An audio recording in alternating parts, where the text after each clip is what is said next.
Hoy nos temos third annual gaita competition de Marriott. Nós temos 7 departamentos participando hoje. Ela vira uma tradição na Aruba Marriott, essa que começou 3 anos passar com a ideia aqui e está full 100% organizador de associado mais de departamento e agora acompanhar com a banda gaiteiros de Catatumbo.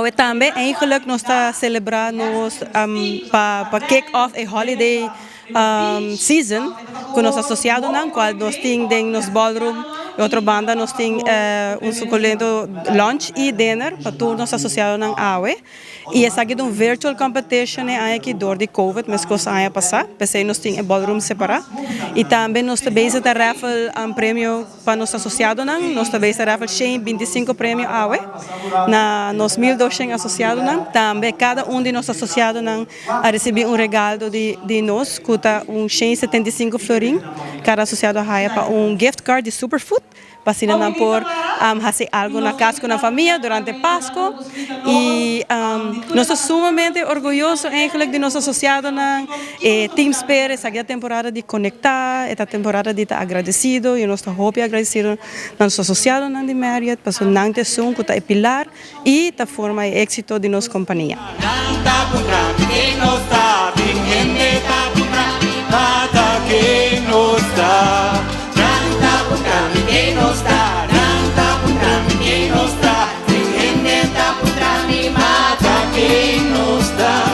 A nossa vai é todo ano duro, pero nós superar, nós aqui pensei a crescer, nós está a premiar outro ano que vai um ano que vamos esperar, para ser um tique duro para door COVID, é um tique duro para visa, pero te aguenta mostra que outro ano vai estar melhor ano comparado com 2019.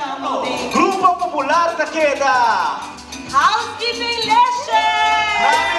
Fuerte aplauso para Housekeeping Lesson. Bom, mensagem que para o povo de Aruba está queda com fé, perseverança, positivismo, tudo custa passa para algo.